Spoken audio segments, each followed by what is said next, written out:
இன்று நம்முடன் நேர்காணலில் இணைந்திருப்பவர் அதிமுக தலைமை கழக பேச்சாளர் ஆரணி கோகுல் அவர்கள். வணக்கம் சார். வணக்கம். வணக்கம். எப்படின்னா இருக்கீங்க? நல்லா இருக்கேன்.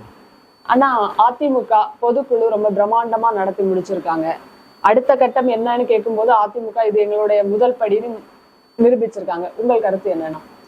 அதிமுகவினுடைய பொதுக்குழு பொறுத்த வரைக்கும் வருடம் நடந்து கொண்டிருக்க பொதுக்குழு. எப்பவுமே அதிமுகவினுடைய பொதுக்குழு ஒரு வரலாற்று சிறப்புமிக்க பொதுக்குழுவா இருக்கும். அதுவும் இந்த வருடம் 2025 இந்த வருடத்தில் நடந்த ஒரு பொதுக்குழு அடுத்த தேர்தலை ஆட்சி மாற்றத்தை உண்டாக்குவதற்கான ஒரு பொதுக்குழுக்கு ஒரு அடித்தளமா நான் பார்க்கிறேன். ஏன்னா அப்படிப்பட்ட தீர்மானங்கள்லாம் நிறைவேற்றிருக்கிறோம். மக்களுக்காக இந்த இயக்கம் மக்களுக்காகவே இயங்கும் என்று புரட்சி தலைவி அம்மா சொன்னதை போல் இந்த இயக்கம் அடுத்த தேர்தல் வெற்றி பெறுவதற்கான அடித்தளமாக இந்த பொதுக்குழு அமையும்.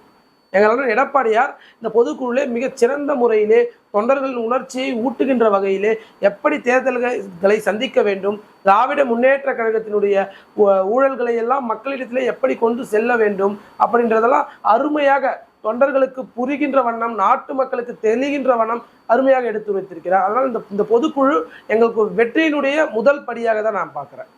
ஆனா இதே நேரத்துல முதல்வர் அவர்கள் என் வாக்குச்சாவடி வெற்றி வாக்குச்சாவடி அப்படிங்கிற ஒரு விஷயத்தையும் கொண்டு வராரு. இதுல இருந்து இது எப்படி மாறுபடும்? மக்கள் இதையே எப்படி போய் சேர்த்தீங்க? அது அவர் வெற்றி வாக்குச்சாவடின்னு சொல்றாரு. அது வெத்து வாக்குச்சாவடி. இன்னைக்கு திமுக பாத்தீங்கன்னா வெத்து வாக்குச்சாவடி தான். எங்கேயுமே வெற்றியே கிடையாது. 2026 2021 அவ்வளவு பிரம்மாண்டமா ஜெயிச்சாங்க. அதுக்கப்புறம் அடுத்த நடந்த எலெக்ஷன்ல 40 MP. நாடாளுமன்றம் வேற சட்டமன்றம் வேறங்க. எடப்பாடியார் நேற்று பொதுக்குழுல தெளிவா சொல்லி இருக்கிறார். நாடாளுமன்ற தேர்தல் என்பது வேறு, சட்டமன்ற தேர்தல் என்பது வேறு. 2021 சட்டமன்ற தேர்தல் நான் சொல்றேன். 2019 நாடாளுமன்ற தேர்தலில் திராவிட முன்னேற்ற கழகம் பெரும்பான்மையான இடம் வெற்றி பெற்றாங்க. அதிமுக ஒரே ஒரு MP பிடிச்சோம். ஆனா அதன் பிறகு நடந்த 2021 சட்டமன்ற தேர்தலில் எப்படி அதிமுக கூட்டணி 75 தொகுதி பெற்றுச்சு. இன்னைக்கு வாக்கு சதவீதம் பார்க்கும்போது திராவிட முன்னேற்ற கழகத்துக்கும் எங்களுக்கும் சின்ன ஒரு 100 வாக்கு சதவீதம் தான் எங்களுக்கு கம்மி. அப்படி மாபெரும் வெற்றியெல்லாம் ஒண்ணு திமுக பெறல. 2011 அதிமுக பெற்ற வெற்றி போலாம் திமுக பெறலையே. இன்னைக்கு வலிமையான எதிர்கட்சியாக, பிரதான எதிர்கட்சியாக எங்க அண்ணன் எடப்பாடியார் எதிர்கட்சி தலைவரா இருக்கிறாரு.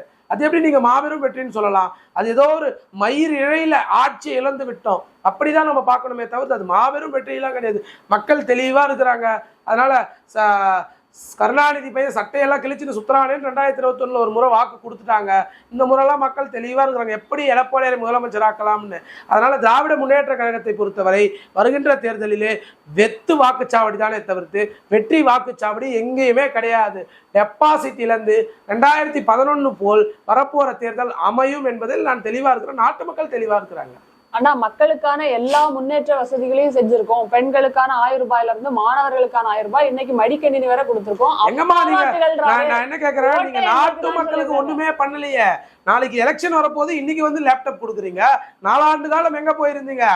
4 ஆண்டு காலம் கோமால இருந்தாரா ஸ்டாலின்? நான் கேட்கிறேன், 4 ஆண்டு காலம் அப்போலா மருத்துவமனையிலே ஐசியூலே கோமால இருந்தாரா ஸ்டாலின்? 4 ஆண்டு காலம் எங்கயா போன நீ?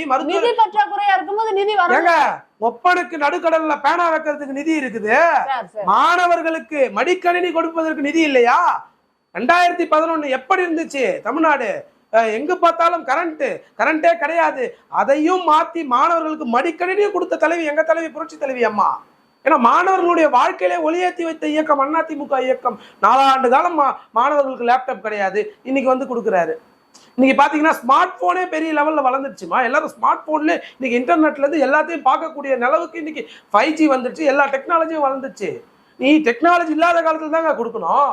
பசியில இருக்கும் போது தான் ஒருத்தனுக்கு சோறு போடணும். அவன் ஃபுல்லா வயிறு ஃபுல்லா சாப்பிட்டதுக்கு அப்புறம் சோறு போட்டு பலன் கிடையாது. இன்னைக்கு காலேஜ் படிக்கிற பசங்களே ஸ்மார்ட் போன் இருக்கப்பட்டவனும் சரி இல்லாதப்பட்டவனும் சரி வாங்கி வச்சிருக்காங்க. அப்படிப்பட்ட காலம் வந்துருச்சு. இப்ப தேர்தலுக்கோசம், அற்ப அரசியலுக்கோசம், ஓட்டு அரசியலுக்கோசம் நீ ஏமாத்தி மாணவர்களுக்கு மடிக்கணினி கொடுக்குறேன்னா என்ன அர்த்தம்? என்னுடைய கேள்வி, இவ்வளவு நாள் நீ கோமால இருந்தியா? இப்ப முழிச்சுக்கிட்டீங்களா? இப்ப நீங்க கான்சியஸ் வந்துட்டீங்களா? அது மட்டும் இல்லாம மக்களுக்காக எல்லாம் செஞ்சிருக்காங்க. ஒண்ணுமே செய்யலங்க. மகளிருக்கு 1000 ரூபாய் கொடுத்தாங்க, மாணவர்களுக்கு 1000 ரூபாய். நீங்க மாசம், நான் கேக்குறேன், மாசம் 1000 ரூபாய் மகளிருக்கு கொடுக்குறேன் மார்க் தட்டுறீங்களே. முதல்ல மகளிருக்கு என்னங்க தேவை? தமிழ்நாட்டுல பாதுகாப்பு தானமா தேவை. மகளிருக்கு மாசம் 1000 ரூபாவா தேவை? அடிச்சாரு இரும்பு கரம் எல்லாம் துருப்பிடிச்சு கைலாங்கடைக்கு போயிடுச்சு அவருடைய இரும்பு கரம் எல்லாம். நீங்க பாருங்க, மாசம் 1000 ரூபாய் மகளிருக்கு தேவையில்லை. என்னுடைய சகோதரிகள், என்னுடைய மகளிர்களுக்கு, தமிழ்நாட்டில் இருக்கின்ற மகளிருக்கு பாதுகாப்பு தேவை. அதிமுக ஆட்சியில காவல்துறை அதிகாரிகள் எப்படி இருந்தாங்க யோசிச்சு பாருங்க பார்க்கலாம். ஸ்காட்லாந்து போலீஸ்க்கு நிகராக தமிழக காவல்துறை இருந்துச்சு புரட்சி தலைவி அம்மா காலத்துல, புரட்சி தமிழர் எடப்பாடியார் காலத்துல. பொள்ளாச்சி இஷ்யூ ஞாபகம் இருக்கும். நீங்க காவல்துறையே கிடையாதுங்க. அதிமுக பொள்ளாச்சி இஷ்யூ ஞாபகம் இருக்கும் சார். எங்க ஞாபகம் இருந்துச்சு. அன்னைக்கு எங்க அண்ணன் எடப்பாடியார் முதலமைச்சரா இருந்தார். உடனடியா சிபிஐக்கு வழக்க மாத்தினாரு. மக்களை பத்தி அவர் யோசிச்சாரு. இன்னைக்கு வழக்க மாத்தி இன்னைக்கு தீர்ப்பு பெற்று கொடுத்திருக்கிறோம் நாங்க. நீ சிபிஐக்கு மாத்தியா? அண்ணா நகர்ல நடந்த அண்ணா நகர் குற்றவாளி தவறு பண்றது, நாங்க போராட்டம் பண்ணா மாவு கட்டு போட்டு அவனை கூட்டு போய் ஆதரவு கொடுக்கறது, இப்படி இதுவாங்க குற்றவாளியை சுட்டு பிடிக்கிற லட்சணம். மகளிருக்கு 1000ன்றீங்களே, மகளிருக்கு முதல்ல பாதுகாப்பு கொடுங்க, அப்புறம் நீங்க 1000 ரூபாவை கொடுக்கலாம். மகளிருக்கே பாதுகாப்பு இல்லை. அண்ணா யூனிவர்சிட்டியில படிக்கிற மாணவிக்கு பாதுகாப்பு கிடையாது. அண்ணா நகர்ல இன்னைக்கு பச்சிலம் குழந்தைக்கு பாதுகாப்பு கிடையாது. முந்தா நாள் ஒரு வாரத்துக்கு முன்னாடி நினைக்கிறாங்கம்மா, ஆர்த்தி ஸ்கேன்ஸ்னு ஒரு ஸ்கேன் சென்டர் அண்ணா நகர், இந்த பகுதியில் இருக்கிற அண்ணா நகர் பகுதியில் ஆர்த்தி ஸ்கேன்ஸ், அதில் பணிபுரிகின்ற ஒரு நபர் ஒரு பெண் கர்ப்பமா இருக்கிறாங்க. அவங்கள பரிசோதனை ஸ்கேன் செய்து கொள்வதற்காக ஸ்கேன் சென்டருக்கு வராங்க. அவங்களுக்கு பாலியல் தொல்லை கொடுத்துருக்கலாம். அப்ப எந்த அளவுக்கு இந்த ஆட்சி இருக்குது? பெண்களுக்கு பாதுகாப்பு கிடையாது. பிறக்கிற குழந்தைக்கும் பாதுகாப்பு இல்ல. 96 வயசுல செத்து எப்படா போலான்னு நினைக்கிற பாட்டிக்கும் இந்த ஆட்சியில பாதுகாப்பு கிடையாது. அப்படி இருக்கும்போது மகளிருக்கு 1000 முக்கியம் கிடையாது. பாதுகாப்பு 40 நம்பர் நடந்தது, இந்த ஆட்சியில 20 தான் நடந்தது. எங்கேயோ ஒரு இடத்துல நடக்கிறதெல்லாம் என்ன பண்ண முடியும்? ஏங்க டெய்லி தினந்தோறும் நடக்குதுங்க. இன்னைக்கு பாலியல் தொல்லை இல்லாத பேப்பரும் கிடையாது, நியூஸும் கிடையாது. தினந்தோறும் நீங்க பாருங்க, பார்த்துக்கிட்டு தான் இருக்கீங்க. எங்கங்க இல்லாம இருக்கு? எல்லாம் நடந்துட்டு தான் இருக்கு ஸ்டாலினுடைய கொடுங்கோல் ஆட்சியில. சார், இதுக்கு முந்தைய அதிமுக ஆட்சியில இருந்ததை விட பெட்டரா நாங்க பண்ணிட்டு இருக்கோம். என்னங்க பெட்டரா பண்ணாரு? படிக்கிற மாணவிக்கு பாலியல் தொல்லை கொடுத்தது தான் பெட்டரா? என்னங்க பெட்டர்? ஒண்ணுமே பெட்டர். வெளியில போறாங்க, அதனால நடக்குது. இதுக்கு ஒரு போலீஸ் எல்லாருக்கும் அப்படின்னு கேக்குறாங்க. நான் என்ன கேக்குறேன், பண்ணவன் திமுக காரன், பண்ணவன் திமுக காரன் தானேங்க. உங்க கட்சிக்காரன் தானே பண்றான். எப்படி சார் கட்சிக்காரன்? ஏங்க அமைச்சர் போய் பிரியாணி சாப்பிடுவார், கட்சிக்காரன் இல்லையா? அப்புறம் ஒரு அமைச்சர் டைம் விட்டுட்டு போய் பிரியாணி சாப்பிடுறாருன்னா நான் என்ன கேக்குறேன், ஒரு கடையில போய் பிரியாணி சாப்பிட்டாருன்னா அவருக்கு பிரியாணி பிடிக்கும், போய் சாப்பிட்டாரு. வீட்டுல போய் எப்படி பிரியாணி சாப்பிடுவாரு சார்? அதுதான் திமுக அனுதாபின்னு சொன்னாரு சார். அப்புறம் எப்படி 21ல ஓட்டு கேட்டு அவர் சுத்தினாரு? அந்த நாய் மீது பல வழக்குகள் இருந்துச்சு. அதிமுக ஆட்சியில் அவனை சிறைக்கு அனுப்பணும் நாங்க. அவனை வெளியே விட்டது திமுக. இது போன்ற பல வழக்குகள் இந்த ஆட்சியில நடந்து கொண்டிருக்கின்றது. பல தினம் இப்ப நான் பேசிக் கொண்டிருக்கின்ற நேரம் கூட எத்தனை பச்சிலம் குழந்தைகள் இந்த ஆட்சியில பாலியல் தொல்லைக்கு ஈடுபட்டு இருப்பார்கள் யோசிச்சு பாருங்க. அது கூட நடந்துட்டு இருக்கும். நான் பேசி முடிச்சுட்டு போன் எடுத்து பாக்குறேன், ஒரு நியூஸ் பாக்குறேன்னா அப்ப கூட தெரியுதுங்க இந்த ஆட்சியினுடைய அவலம். 19,931 போக்சோ வழக்குகள் இந்த ஆட்சியில பதிவுபட்டிருக்கு. இன்னைக்கு மகளிருக்கு எங்களுக்கு பாதுகாப்பு தாங்க வேணும். நீங்க தர 1000 ரூபாய் அவசியம் கிடையாதுங்க. பாதுகாப்பு கொடுங்க. தமிழகத்தின் சுந்தர பாண்டியனே முதல்வர் ஸ்டாலின் அவர்கள் தான். ஆமா, சுந்தர பாண்டியன் அவரு. நீங்க வேற ஏங்க இதெல்லாம் சொல்லிட்டு போறேன். நான் வேற அவர் ஏங்க சுந்தர பாண்டியன் அவரார்? பாதுகாப்பு கொடுங்க. நீங்க நான் கேட்கறது, நீங்க ஆட்சி செய்யுங்க, பாதுகாப்பான முறையில் ஆட்சி கொடுங்க, மக்களுக்கு சரியான முறையில கொடுங்க. என்ன வேணுமோ அதை செய்யுங்க மக்களுக்கு. ஒண்ணுமே ஒப்பனுக்கு செய்யறீங்க, உன் பிள்ளைக்கு செய்யறீங்க, உன் பேரன் ஃபுட்பால் விளையாட போறானா அதுக்கு போய் நேரில் பார்க்க தெரியுது. எல்லாம் பண்றீங்க, உங்க குடும்பத்துக்கு பாக்குறீங்க. நாட்டு மக்களுக்கு பாருங்க, வீட்டு மக்கள் அப்புறம் பார்ப்பீங்க. ஏன்னா நாட்டு மக்கள் தான் உங்களுக்கு பொறுப்பு கொடுத்துருக்காங்க, முதலமைச்சர் பொறுப்பு. அதை பாருங்க நீங்க முதல்ல. சார், நீங்க பொதுக்குழு நேத்து நடத்தி முடிச்சீங்க. ஆனா 70 சீட்டு கூட அதிமுக வாங்காது, 230ன்னு சொல்லிட்டு இருக்காங்க. வைகோ அவர்கள் ஒரு பெரிய கருத்தை சொல்லியிருக்காங்க. பெரிய ஞானி வைகோ. 70 பேர் கூட அவர் கட்சியில கிடையாது. வயசான காலத்துல 70 பேர். இப்ப அவரோட நிலைமை அடுத்து அவங்க பையனை எப்படின்னா ஒரு நிலைமையை ஆக்கிடணும். ஒரு பார்லிமெண்ட் டைகராக திகழ்ந்தவர் அண்ணன் வைகோ. அண்ணன் வைகோ மீதுல எனக்கு அவருடைய பேச்செல்லாம் நான் சிறு வயதுல ரசிச்சு கேட்டிருக்கிறேன். பெரிய ஒரு பேச்சாளர், சிறந்த பேச்சாளராக இருந்தவர். பல இளைஞர்களை தன்னுடைய பேச்சால ஈர்த்தவர். அப்படிப்பட்ட ஒரு சிறந்த பேச்சாளர். பார்லிமெண்ட்ல அவர் பேசணும் அப்படி இருக்கும். அப்பேற்பட்ட தலைவர் இன்னைக்கு திராவிட முன்னேற்ற கழகத்தினுடைய, அதுவும் எப்படிப்பட்ட தலைவர் ஸ்டாலின். அவர் அடியில போய் நீ அவர் கால் அடியில போய் உட்கார்ந்துருக்க, நீ எவ்வளவு கீழ்த்தரமா மாறிட்ட. 70 சீட்டு ஜெயிக்க. நான் ஒன்னே ஒன்று அண்ணன் வைகோக்கு சொல்றேன், இன்னைக்கு திமுகல 4 சீட்டு 3 சீட்டு இது வைகோக்கு ஒதுக்குறாங்கன்னு வச்சுக்கோங்க. அவர் என்ன சொல்லி 6 சீட்டு கேட்பாரு? நீ கொடுக்கல, நான் அதிமுக கூட்டணிக்கு போயிடுவேன் அப்படின்னு மிரட்டி தான் நீ சீட்டே வாங்கணும். அப்படி இருக்கிற அண்ணன் வைகோலாம் பார்த்து பேசுங்க. அப்புறம் நாளைக்கு 1 சீட் 2 சீட்லேயே உங்களெல்லாம் முடிக்கிடுவாங்க. அதிமுகவை நாங்கள் பார்த்துக்கிறோம். 2.5 கோடி தொண்டர்கள் இருக்கிறாங்க, நாங்கள் பார்த்துக்கிறோம் எத்தனை தொகுதி நாங்கள் ஜெயிக்க வைக்கிறதுன்னு. நீ எத்தனை சீட் அங்கே வாங்கலாம்? 1 டிஜிட்டில் வாங்கலாமா, 2 டிஜிட் வாங்கலாமா? 70 பேர் தான் இருக்கிறாங்க கட்சியில, 30 பேர் சீட் வாங்கி கொடுக்கலாமா? அதை பற்றி யோசிங்க. அதை விட்டுட்டு அதிமுகவை பற்றியெல்லாம் அண்ணன் வைகோ இதுக்கப்புறமும் விமர்சித்து வந்தார். அவருக்கு பதிலடி இன்னும் மிகவும் இதுவாக இருக்கும் என்பதை நான் தெரிவித்துக் கொள்கிறேன். கட்சியே ஒழுங்கா இல்ல, இன்னும் யாரெல்லாம் முக்கிய தலைவர்கள் தாவேக்காக்கு போக போறாங்கன்னு பேசிட்டு இருக்காங்க சார். யார் பேசுறது? எல்லாரும் தான் பேசுறாங்க. ஏங்க நேத்து பொதுக்குழு செங்கோட்டையன் அவர்கள் சொல்லிருக்காரு, ரொம்ப மிக மிக முக்கியமானவர்கள் எல்லாம் அதிமுகல இருந்து டிவிகேல வந்து பண்ண போறாங்க, வர போறாங்க. நேத்து பொதுக்குழு பாத்தீங்கல்ல, எங்க அண்ணன் சி வி சண்முகம் எப்படி பேசினார், முன்னாள் அமைச்சர். டேய் இது எங்க கட்சிடா, அதிமுக பேசினாரு. உணர்வுங்க, உணர்வு பூர்வமா பேசுறதுன்றது வேற. அவர் வாய் வார்த்தையில பேசினார். 60 வருஷம் அந்த கட்சியில உட்கார்ந்து இருந்தவர் அவரு, அவருக்கு உணர்வு இருக்காதுன்னு சொல்றீங்களா சார்? ஏங்க போயிட்டாவே உணர்வு கிடையாதுங்க. நீ ஏங்க போற? என்னோட எண்ணம் என்னன்னா, நம்ம ஒரு கட்சியில இணைந்து விட்டோம், அந்த கட்சி நமக்கு பலன் தருது நம்ம ஒரு கொள்கையை பிடித்து ஏர்ந்து விட்டோம், ஒரு கொள்கை தலைவர்களை பிடித்து ஏர்ந்து பாடுபடுவேன்னு சொன்னவர் இன்னைக்கு போயிருக்காருன்னா அவருக்கு நீங்க ஒன்று சேர்த்தீங்களா? 1 மாத காலம் வெளியே போய் ஒன்று சேர்த்தியா? நீ வெளியே போயிட்டு உன்னுடைய சுயலாபத்திற்கோசம் 2026 மீண்டும் நம்ம எம்எல்ஏ ஆகணும்ன்ற ஆசைக்கு நீ வெளியே போன ஓடுகாலி நீ. சார் இது வந்து என்ன பொறுத்த வரைக்கும் தப்புனா இருக்கணும், சரினா இருக்கணும். இந்த கட்சியிலே 10 ஆண்டு காலம், இந்த கட்சியிலே 50 ஆண்டு எங்க கட்சி ஒண்ணு சேருங்கன்னு சொல்லுங்க. நான் சொல்றது ஒண்ணு, செங்கோட்டையன் ஒரு ஓடுகாலி. இந்த இயக்கத்திலே பல லாபங்கள் அடைந்து, நான் சொல்ல வரதை கேளுங்க, இந்த இயக்கத்திலே பல லாபங்கள் அடைந்து, இந்த இயக்கத்தினால் பெரும் பதவி அனுபவித்து, பெரும் பேரை அனுபவித்து, பெரும் புகழை அனுபவித்து, இந்த இயக்கத்தை பற்றியே தவறாக வெளியே போய் நீ பேசுகிறாய், இந்த இயக்கத்தை விட்டு வெளியேறுகிறாய். உனக்கு அரசியல் பிடிக்கலாம், ஓரம் போய் உட்காரியா? நீ சாதாரண ஒரு குப்பனோ சுப்பனோ போல நான் சொல்ல மாட்டேன். இந்த இயக்கத்துல பேரும் புகழும் நீ சம்பாதிச்சிருக்க. இந்த இயக்கம் உன்னை எந்த இடத்தில் வைத்திருந்தது? 10 முறை உன்னை எம்எல்ஏ ஆக்கி அழகு பார்த்த இயக்கம் அண்ணா திராவிட முன்னேற்ற கழக இயக்கம். வெறும் செங்கோட்டைன்றது ஒப்பம் பேரை வச்சா தெரியுது செங்கோட்டைன்னு சொல்லிட்டு. அதிமுக 10 முறை கோபிச்செட்டிப்பாளையம் எம்எல்ஏங்க, பெரிய சீனியர். ஏங்க அதிமுகன்றது ஏடிஎம்கேங்க, தொண்டர்களால் நிறைந்த இயக்கம், அனைத்து இந்திய அண்ணா திராவிட முன்னேற்ற கழகம் அவர் சொல்றாரு சார். ஏங்க எடப்பாடி டிஎம்கேனா நீ 2016 to 21 உனக்கு அமைச்சரா இருந்த பள்ளிக்கல்வித்துறை அமைச்சர் ராஜினாமா பண்ணிட்டு போறது அப்பெல்லாம் தெரியலையா? நான் ஒன்னே சொல்றேன், அண்ணன் செங்கோட்டையனுக்கு அவர் மீது பெரும் மதிப்பு இருந்தது, மரியாதை இருந்தது. புரட்சி தலைவர் காலத்துல இருந்து சட்டமன்ற உறுப்பினராக இருந்தாரு, புரட்சி தலைவி அம்மா காலத்திலேயே அமைச்சராக இருந்தாரு, சட்டமன்ற உறுப்பினராக இருந்தாரு, பல பதவிகளை அனுபவித்தார், பல பொறுப்புகளை கழகத்திலே இருந்திருக்கிறார், ஒரு மூத்த முன்னோடியாக திகழ்ந்திருக்கிறார். அவருக்கு நான் ஒன்னே சொல்றேன், நம்ம ஒரு கார் வாங்கி பயன்படுத்துறோம், அந்த கார் ஓடிக்கிட்டே இருக்கு, ஒரு கட்டத்தில் இன்ஜின் சீஸ் ஆயிடுச்சு, காரினுடைய வேலிடிட்டி முடிஞ்சு போச்சு, அந்த காரை ஓரம் தூக்கி வச்சிருவோம். அதுக்கப்புறம் அதே போலதான் புரட்சி தலைவி அம்மா 2016 அப்புறம் இது வேலிடிட்டி போன காருன்னு ஓரம் தூக்கி வச்சாங்க. ஆனா விஜய் கட்சிக்கு போனவர் வந்து தூய்மையான ஆட்சி தருவோம்னு வேற சொல்லியிருக்காரு. அதிமுகவும் திமுகவும் ஒண்ணுதான், நான் அதோட தேர்ந்து ஒரு மாற்றத்தை கொடுக்கணும், அதனால விஜய் கட்சியில விஜய சிஎம்மாக உயிரை கொடுத்து போராடுவேன்னு சொல்லியிருக்காரு. ஏன் நீ உயிரனா கூடு மயிரனா கூடு, அது உன்னுடைய விருப்பம். நான் கேட்கறது ஒன்னே, என் புரட்சி தலைவர், இந்த இயக்கத்தை ஆரம்பித்த தலைவன் பொன்மனச்செம்மல் புரட்சி தலைவர் படத்தை வைத்து கொண்டு இந்த இயக்கத்திற்காக தன்னுடைய உயிரையும் மாய்த்து கொண்டு, இந்த இயக்க தொண்டர்களுக்காகவும் இந்த நாட்டு மக்களுக்காகவும் இந்த இயக்கத்துக்காகவும் தன்னுடைய உயிரையே விட்டு என் தலைவி, தியாக தலைவி, பொன்மன தலைவி, புரட்சி தலைவி அம்மா படத்தை வைத்து கொண்டு நீ ஏன் போற? நான் கேட்கறது ஒண்ணு, நீ எதனா கொடு. ஜனநாயக நாட்டுல எங்க கட்சி தலைவருங்க, எங்க கட்சி தலைவர் படத்தை வைத்து கொண்டு நீ ஏன் பண்ற? நீ எதனா பொண்ணு, எவன் கட்டனா போ, எவன் கூடனா போ, அது உன்னுடைய விருப்பம். நீ ஓடி போயிட்ட, ஓடுகாலி நீ போயிட்ட, அதையெல்லாம் நான் பேசவில்லை, அது உன்னுடைய விருப்பம். நீ போற, நீங்க எப்படி சொல்ல முடியும்? நீங்க ஜெயலலிதா போட்டோ வச்சுக்க கூடாது, அது அவர் விருப்பம். ஜனநாயக நாட்டுல இருக்கு. எங்க கட்சி தலைவருங்க, எங்க கட்சி தலைவர் படத்தை வைத்துக் கொண்டு நீ எங்க கட்சியை இழிவா பேசுவ? எங்க கட்சி தலைவி படம், எங்க கட்சி தலைவர் படத்தை வைத்துக் கொண்டு நீ எங்க கட்சியை இழிவா பேசுவோம், நாங்க பார்த்து கொண்டு இருப்போமா?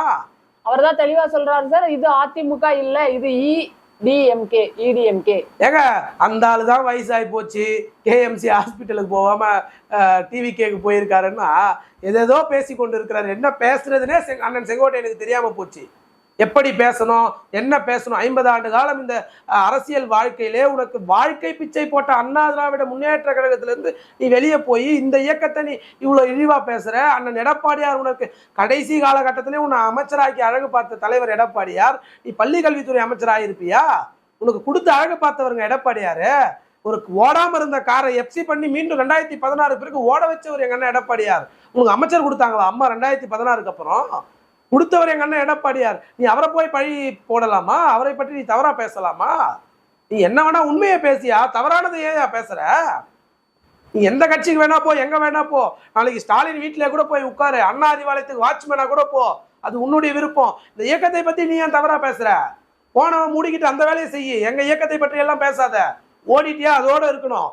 அண்ணா திராவிட முன்னேற்ற கழகத்தை பற்றி பேசுவதற்கு எவனுக்கும் அருகதை கிடையாது. இந்த இயக்கம் தொண்டர்களுக்காக உருவான இயக்கம், மக்களுக்காக சேவையாற்றுவதற்காக உருவான இயக்கம். இந்த இயக்கம் ஒரு மாபெரும் வரலாற்று சிறப்பு முக்கிய இயக்கம், வரலாற்று தலைவர்களை பெற்ற இயக்கம். இந்த இயக்கத்தை பற்றி பேசுவதற்கு தமிழகத்திலே யாருக்கும் அருகதை கிடையாது.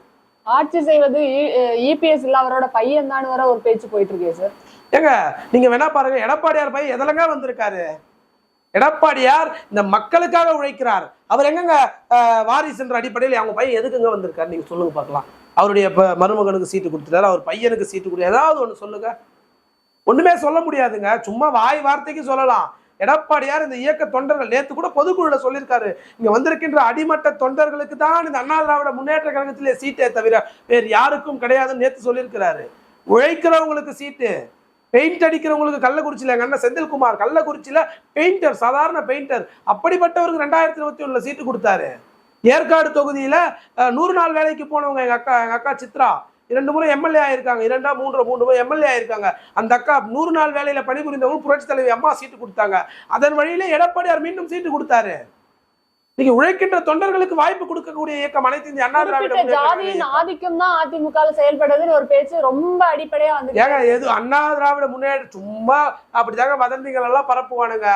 ஏன்னா அதிமுகவை பத்தி பேசினாதான் இன்னைக்கு மீடியாக்களே ஓடும் அப்படின்றதுக்கோசம் ஏதாவது ஒண்ணு பேசுறது, ஏதாவது ஒண்ணு சொல்றது. அதிமுக அப்படியெல்லாம் ஒண்ணுமே கிடையாது. அண்ணா திராவிட முன்னேற்ற கழகம் என்பது தொண்டர்களுக்கான இயக்கம். தொண்டர்களை கொடிபிடிக்கின்ற தொண்டர்களை கோட்டைக்கு அனுப்பி அழகு பார்க்கிற இயக்கம் அண்ணா திராவிட முன்னேற்ற கழக இயக்கம். அந்த இயக்கத்துல ஜாதியும் கிடையாது, மதமும் கிடையாது.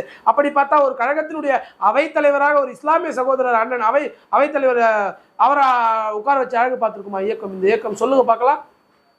எல்லாத்துலயுமே நாங்க ஜாதி மதத்தை பார்க்காத இயக்கம்ங்க திராவிட முன்னேற்ற கழகம் மாதிரியா? நாங்க ஜாதி பார்த்து சீட்டு கொடுக்கறது, மதத்தை பார்த்து சீட்டு கொடுக்கறது.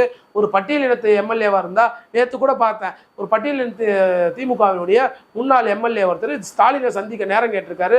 அப்பாயின்மெண்ட் இல்லைன்னு உறுப்பினர்களை தூக்கி அண்ணா அறிவாலயத்தில் போட்டு வெளியேறி இருக்கிறாரு. அதிமுக அப்படியா நடக்குது?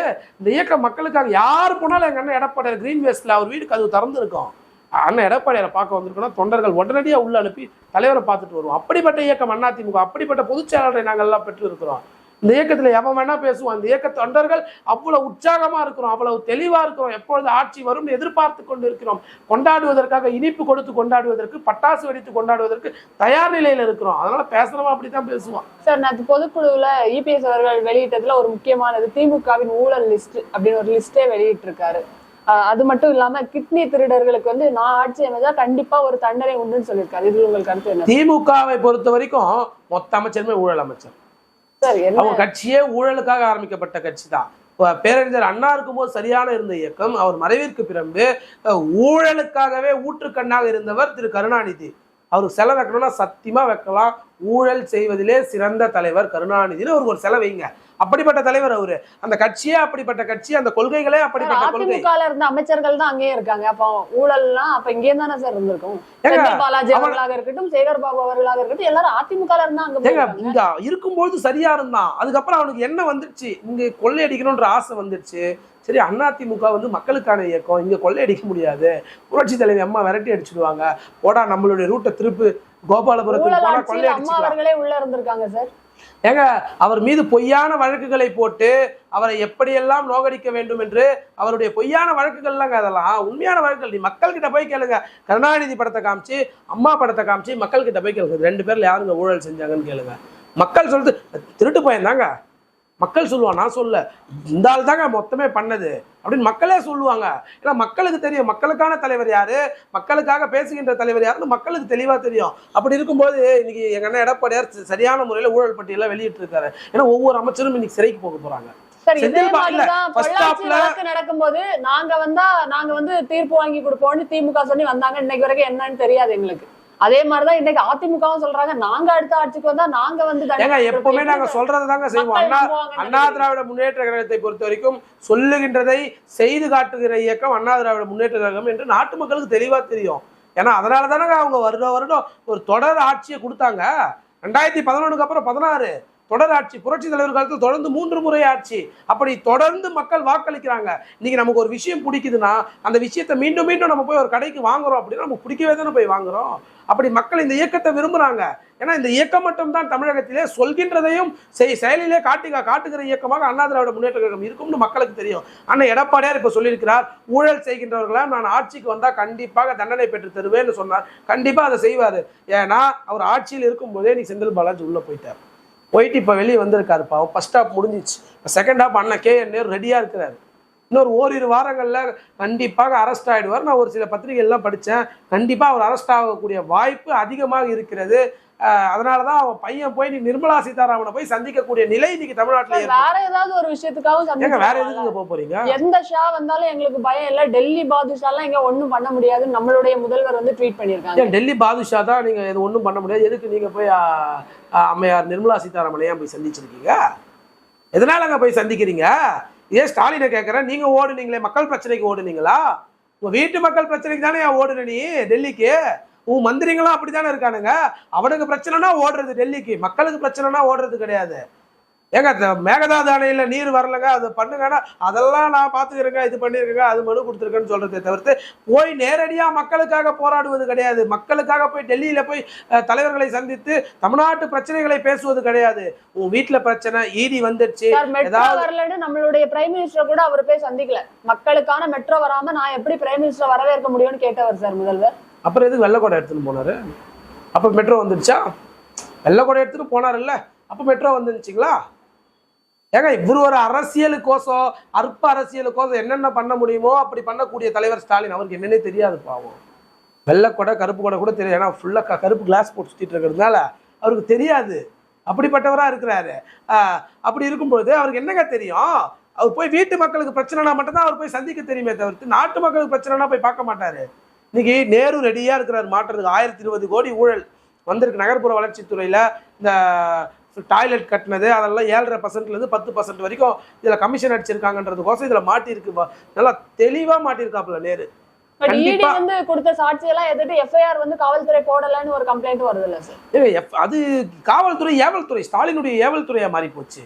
அப்படி இருக்கும்போது இவங்க FIR எல்லாம் போட மாட்டாங்க. ஸ்காட்லாந்து விட முந்தி இருக்கிறது தமிழ்நாடு போலீஸ்னு சொல்லுவாங்க சார். நீங்க என்னன்னா ஏவல்துறை. அதிமுக ஆட்சி இல்லைங்க அது, ஸ்டாலினுடைய ஆட்சியில ஏவல்துறை. அப்படின்னா நீங்க FIR போட்டிருக்கணும்ல.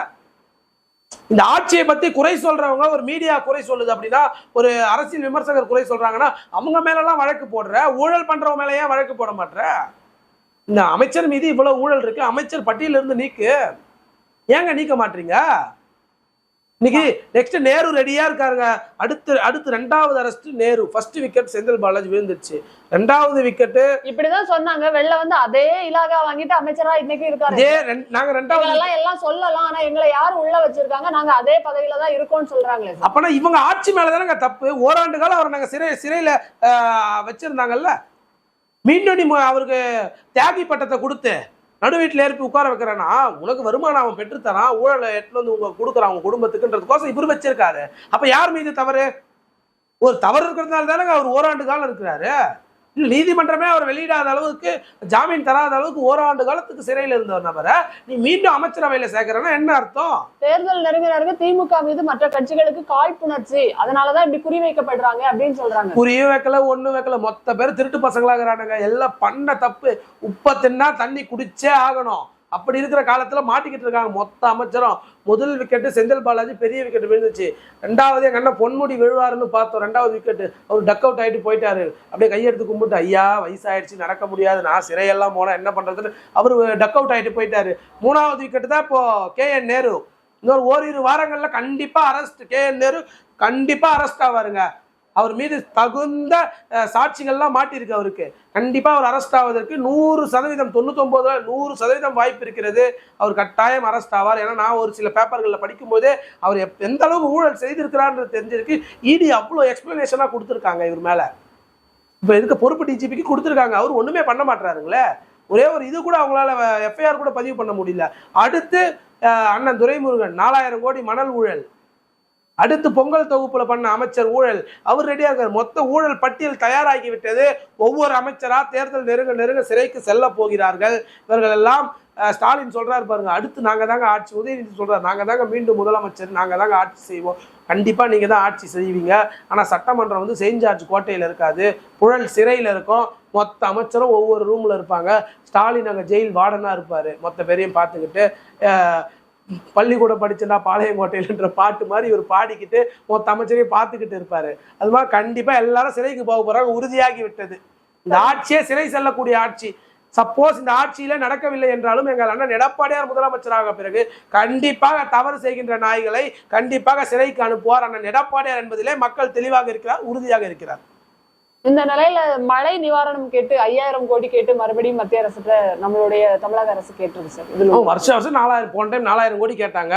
இதே ஸ்டாலின் சொன்னாரு 90% வாக்குறுதியை நாங்கள் நிறைவேற்றிட்டோம், மழை எங்க பெஞ்சாலும் நிற்காது, 4000 கோடியில இத்தனை கோடி நாங்கள் செலவு பண்ணிட்டோம், மழையே நிற்காதுன்னாரு. 2023லயும் அதே தான் சொன்னாரு, 24லயும் அதே தான் சொன்னாரு. இன்ன வரைக்கும் மழை பெஞ்சா தண்ணி தேங்கிட்டு தானேங்கம்மா இருக்கு.